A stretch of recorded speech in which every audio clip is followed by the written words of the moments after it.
14절과 18절에 독생자 그리고 독생하신 하나님 이런 말이 나옵니다. 모노게네스라고 하는데 헬라어에 오직 홀로 나신 분이다 이런 뜻입니다. 고유한 의미가 있는 우리가 그런 고유 명사같이 여겨야 될 것 같습니다. 어느 집에 독자 그런 의미로 보는 것이 아니라 유일하신 예수 그리스도 바로 성자 하나님을 우리가 이렇게 일컫는 것입니다. 이것을 그냥 여자적으로 문자적으로 해석해서 성자 하나님은 성부에게서 마치 생리적으로 물리적으로 나신 것 같이 그렇게 이해하는 사람들이 있어서 혹은 곡해하고 혹은 이 말을 성경에서 빼버리자 이렇게까지 이야기하는 사람들이 있는데 이것은 지극히 그릇된 것입니다. 우리가 신앙생활할 때 가장 중요한 것은 성경은 인간의 어떤 합작품이 아니라 하나님이 영감된 말씀으로 절대적으로 던져주신 것입니다. 먹여주시고 그렇기 때문에 기록에만 영감이 있는 것이 아니라 말씀 자체에 영감이 있습니다. 그 구술의 영감이라고 하는데 하나님이 불러주신 것입니다. 물론 기계적으로 기록하진 않았지만은 성경 저자들의 어떤 유기적인 감화에 따라 유기적으로 기록했지만은 진리는 하나님이 친히 불러주신 거예요. 가라사대. 그렇기 때문에 우리가 신앙생활 할 때 항상 이 성경의 문자 자체를 하나님이 주셨다는 것을 생각하면서 그 문자를 우리에게 주신 그러한 맞추어 주시는 그 개념 가운데서 우리가 전체 성경에서 그 말씀을 바라봐야지 우리의 입장에서 오히려 이런 느낌이 드니까 이런 말은 안 하면 좋겠다든지 이것은 전혀 성경을 앞뒤가 맞지 않는 그런 이해입니다. 여하 경우든 독생하신 하나님은 성육신 하신 하나님을 뜻한다기보다는 영원전에 계신 하나님, 제2위 하나님, 그 독생하신 하나님이 성육신 하셨죠. 그래서 독생하신 하나님은 오늘 18절에 보면 아버지 품속에 있다. 사실 아버지 품이 어디 있어요? 이런 것도 다 표현이란 말이에요. 하나님이 주신 아버지 품속에 여기 보면 에스토 크로폰이라고 하는데 헬라어로 품속에 깊이 잠겨있다 이 말이에요. 에이스란 말이 인투란 뜻이거든요. 깊이 잠겨있다. 아버지 품속에 푹 잠겨있는 독생하신 하나님 제2위 하나님이 나타나셨다. 나타나셨다는 것이 바로 우리는 성육신 하심. 그래서 성육신 하심, 오심, 나타나심. 그래서 또 이 말도 또 나타나셨단 말 쓰지 말자 또 그래요. 제가 왜 이런 말 하는가 하면 성경 보존학회라고 말을 붙여놓고는 성경의 내용이 우리에게 오해가 되는 건 다 걷어내자 그러면 그 무슨 성경 보존학회야. 나타내셨느니라 이런 말이 또 가연설같이 들리니까 주님이 실제적으로 오신 것이 아니라 그저 나타났다는 것으로 들리니까 그렇게 번역하면 또 안 된다는 거예요. 이런 것들이 다 ABC도 모르고 신앙생활하는 그러면서 잘 믿는다고 생각하는 이렇게 비판할 수밖에 없어요. 가장 해악을 끼치는 교회에 바로 나타나셨느니라 이 말은 나셨느니라 이 말은 영원한 제2위 하나님 같이 합시다. 영원한 나심. 이걸 영원한 나심이라 그래요. Eternal Generation. 영원한 나심. 이 말은 제2위 하나님이 성자 하나님 성부로부터 나시고 우리가 니케아 신경이나 또 우리 칼케톤이나 또 웨스트민스터 신앙 고백서나 다 고백하잖아요. 성자는 성부로부터 나시고 말씀이 육신이 되어 14절에 말씀이 육신이 되어 이것은 육신으로 변했다거나 혼합되었다는 것을 말하지 않습니다. 말씀은 영원하신 독생자 하나님이시고 육신이 되어라고 했다고 해서 A가 B가 되었다 이러면 A가 더 이상 A가 아니고 B가 되었다는 것이 우리 인간의 표현인데 성육신은 그렇지 않습니다. A가 B가 되었다고 표현하지만 A는 여전히 A입니다. 이게 바로 성육신의 비밀이요. 성육신의 유일한 하나님의 사건, 세상에서 빗댈 수 없는, 비유할 수 없는 유일한 사건입니다. 그래서 성육신은 사람이 되신 것이 아니라 그저 사람으로만 되신 것이 아니라 참 하나님이면서 참 사람이 되신 것입니다. 하나님이 사람이 되셨으므로 그는 하나님이시자 사람이신 것입니다. 여전히 하나님이십니다. 전혀 변화가 없습니다. 생각조차도 해서는 안 돼요. 똑같으세요. 육신을 취하셨다고 해서 하나님이 더해졌거나 감해졌다고 생각하면 안 돼요. 다만 완전하신 하나님이 육신을 취하시면 오히려 비우심이에요. 비우심이에요. 불완전한 우리가 채웠다고 하는 것은 채움이 되지만은 하나님이 무엇을 받아들였다는 것은 사실 하나님이 우리를 받아들이는 것은 비우심이에요. 하나님이 우리의 영광을 받아들이는 것은 비우심이에요. 잘 아셔야 돼요. 마치 하나님이 영광이 부족한 존재 같아서 우리가 영광을 채운다거나 이건 다 해결 같은 생각이에요. 신을 역사상 인류가 만들어가는 그래서 결국 철학으로 신학을 완성시키는 이게 해결 사상 아니에요. 사람이 뭔가를 해서 신관념을 완성시킨다. 이게 해결이잖아요. 신의 아이디어. 그래서 관념주의잖아. 아이디얼리즘. 뭔가 절대관념을 인간이 완성시키는 그러한 정반합의 변증법적 과정. 그게 역사다. 그게 바로 해결의 변증법 아니에요. 그거 아니에요. 우리는 하나님을 완성시키는 존재가 아니에요. 마치 우리가 아니면 하나님의 일이 덜 일어나거나 우리가 아니면 하나님의 영광이 부족하거나 존귀와 감사가 부족하거나 그게 아니에요. 그러니 오늘 말씀에도 16절에 충만한 데서 받으니 은혜 위에 은혜로라. 은혜 위에 은혜로라. 다 은혜예요. 그래야 풀려요. 말씀이. 어디까지는 은혜고 계속 은혜로 시작했다가 은혜가 차면 공로가 되는데 그게 아니에요, 여러분들. 우리가 마치 은혜로 하나님의 백성이 되었다가 이제 내가 그런 자격을 갖추어 주를 위해 섬기면 뭔가 나로부터 이제 일이 시작되고 공로가 있고 그거 아니라 이 말이에요. 은혜 위에 은혜로라. 다 충만한 가운데서 우리에게 주시고 다 주님께서 이루신 가운데서 완전하신 가운데서 우리에게 주십니다. 완전함. 저는 이 영광을 어떻게 설명하느냐. 가장 어려운 거예요. 영광이 뭐냐. 영광은 하나님의 어떠하심 전체를 뜻할 수가 있죠. 혹은 하나님의 어떠하심에 대한 어떤 고귀함이라고 할까요? 참 이해하기 어려워요. 그러나 곰곰이 생각해 보면 하나님의 영광은 완전함을 뜻해요. 그 사실상 영광은 더 채워질 수 없는 것을 영광이라 하는 거예요. 그런데 우리는 영광을 올리죠. 이게 우리의 큰 은혜라 이 말이에요. 더 채워질 것이 없는 하나님께 그 하나님께 영광을 올리고 하나님은 영광을 받으신다고 하신다 이 말이에요.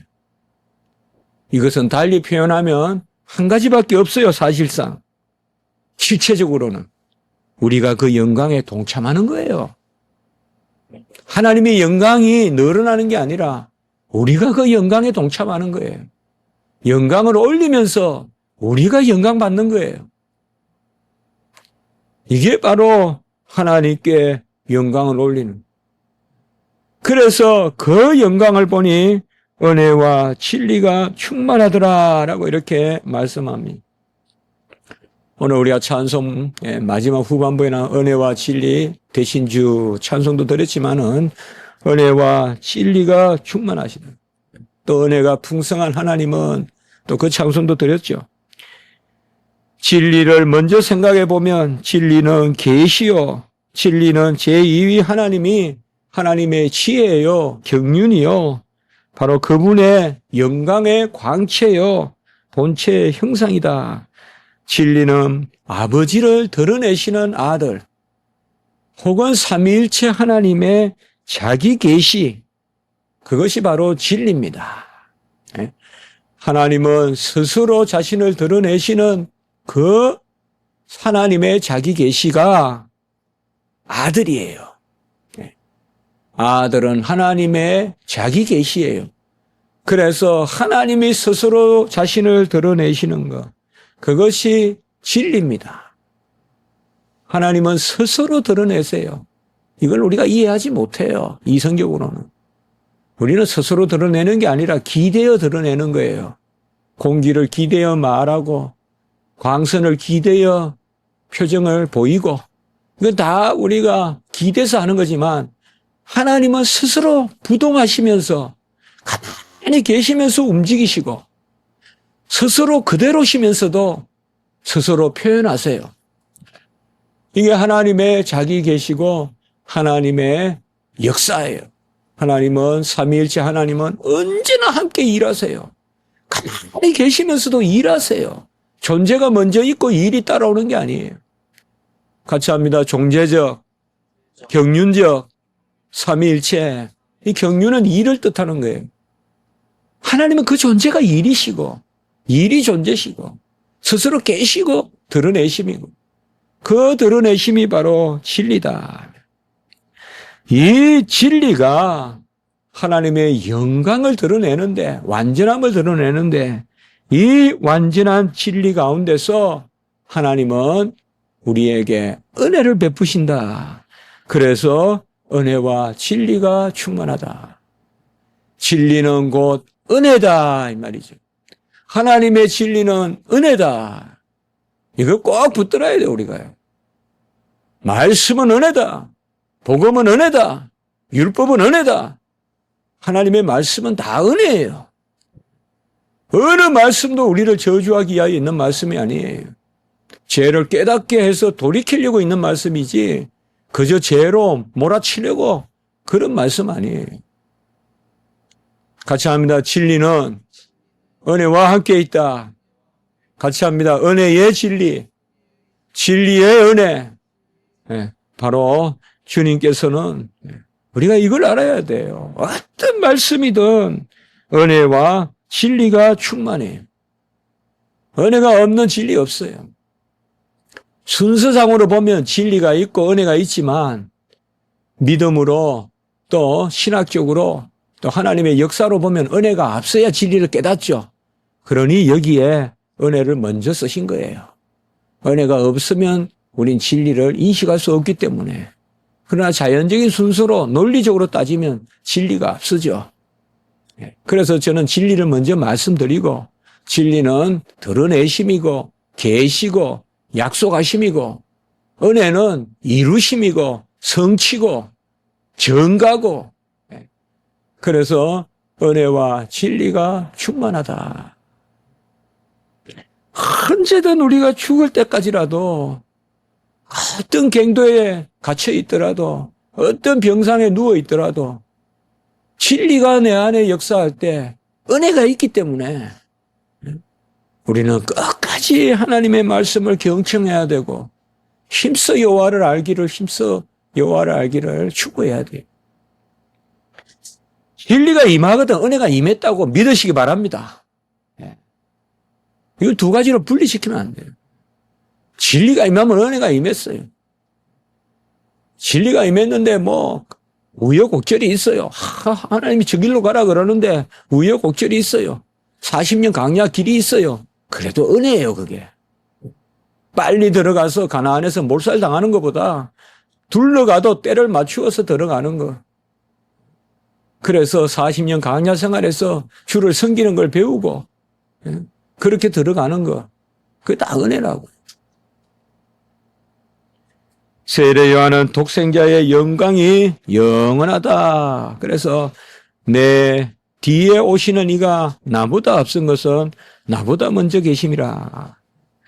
계속되는 이 세례 요한의 말을 통하여서 우리는 정말 여자에게서 난 자 중에 최고 큰 선지자라고 우리 주님이 일컬어 주신 세례 요한이 왜 큰 선지자인가 알 수가 있어요. 그가 풍채가 커서 모양이 아름다워서 허무할 만해서 아니에요. 또 예수님을 직접 증거해서 그것도 우리가 그렇다 할 수는 있어요. 그러나 말씀을 통하여서 보면 정확한 진리를 전했어요. 1장 9절에 보면 참빛 세상에 와서 각 사람에게 비추는 빛이 있으니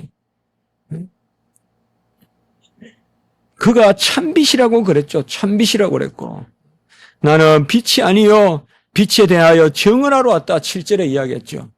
이게 정확하게 자기의 이치를 알고 있는 거예요. 15절에도 보면 이보다 더 멋있는 고백이 어디 있어요? 내 뒤에 오시는 이가 나보다 앞선 것은 나보다 먼저 계심이라.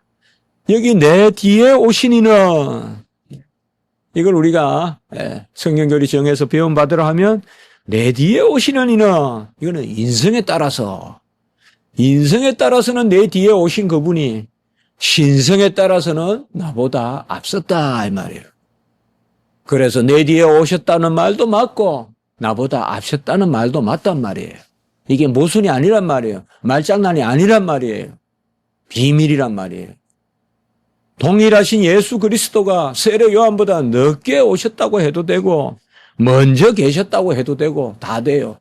다만 인성에 따라서는 늦게 나셨고 신성에 따라서는 먼저 계시다.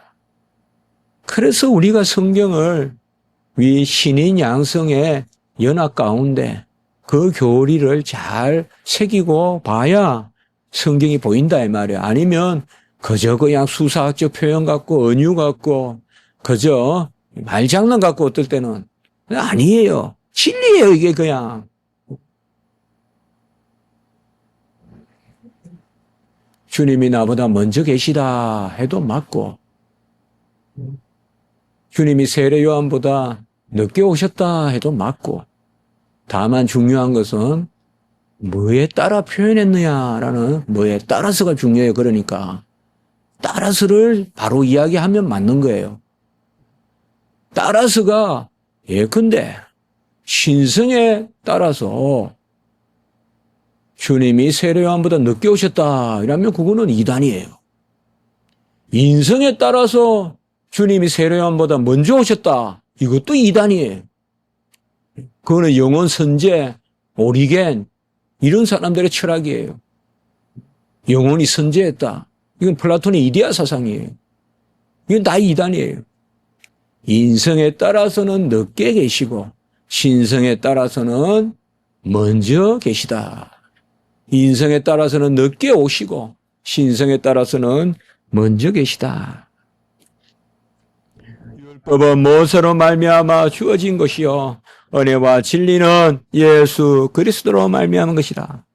이런 것을 율법과 은혜와 진리를 대구조로 봐서는 안 돼요. 항상 율법의 의의를 또 다른 복음의 의의가 왔다라고 해서 율법을 폐한 것이 아니듯이 여기도 마찬가지예요. 모세로 말미암아 주신 율법을 이제 예수 그리스도가 성취하셨다 이 말이에요.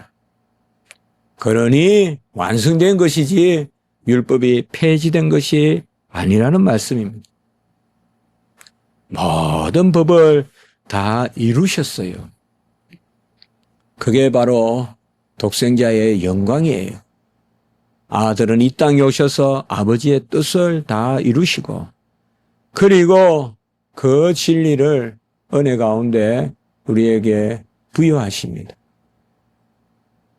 어떻게 보면 가장 우리가 초급할 때, 가장 우리가 참 낭망될 때, 정말 내가 뭐가 있겠느냐 싶을 때,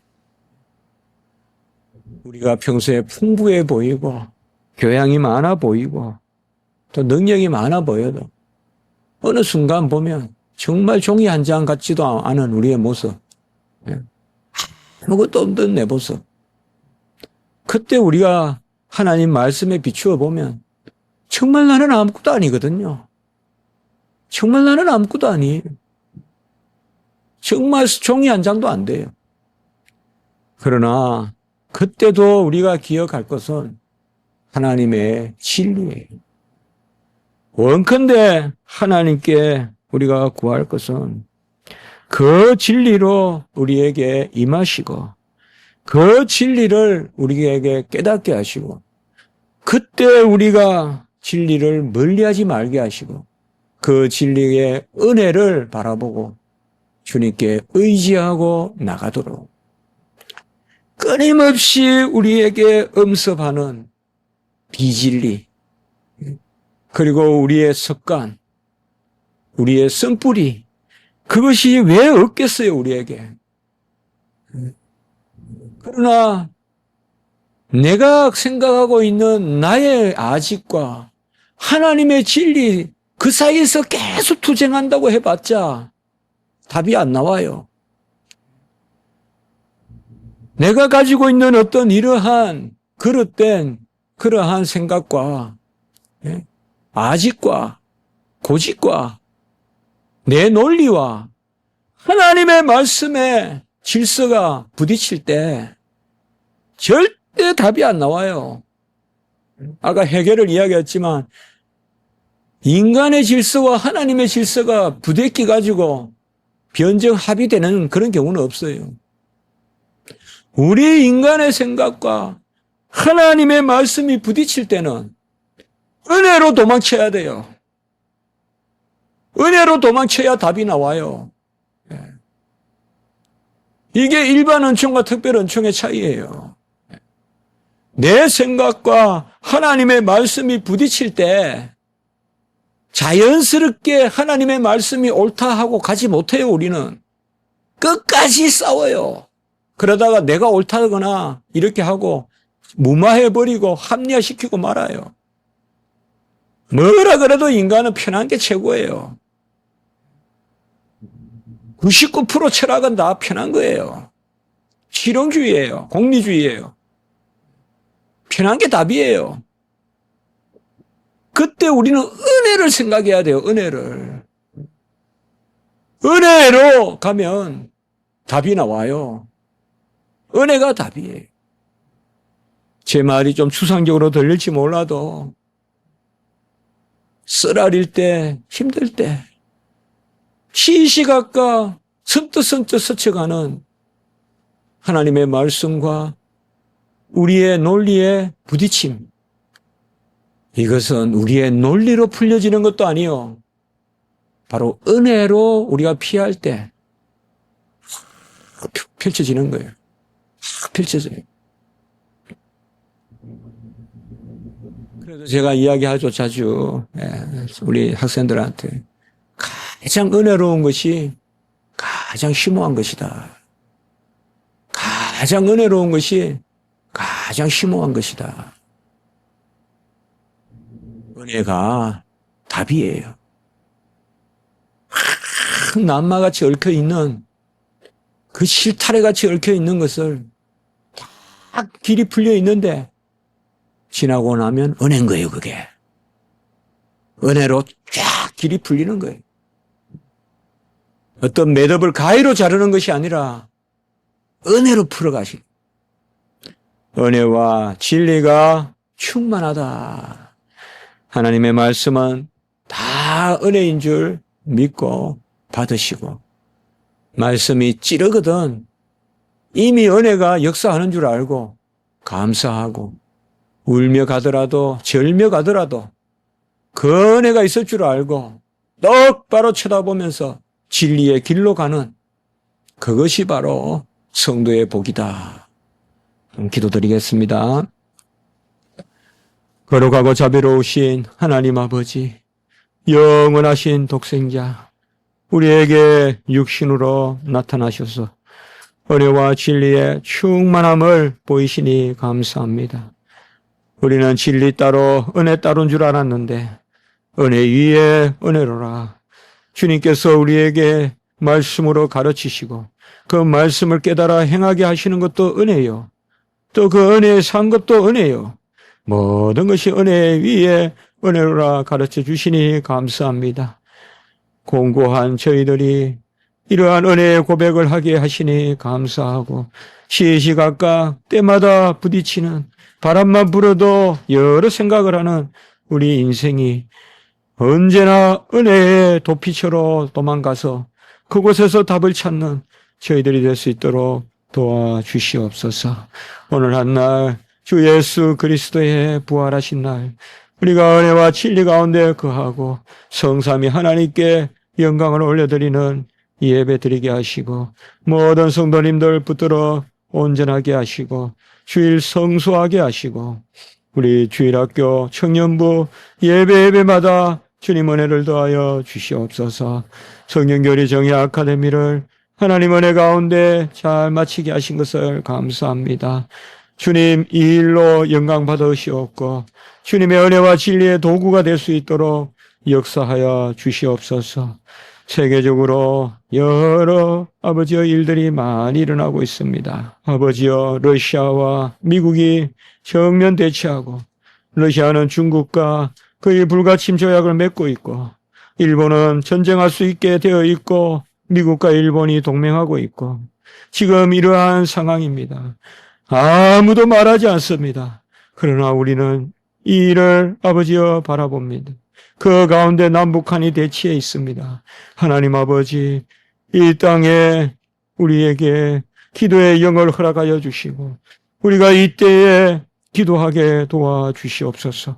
복음으로 북한을 변화시키고 러시아, 중국과 일본을 변화시키고 미국을 변화시키고 다 평화로 회복될 수 있도록 주여 도와주시옵소서.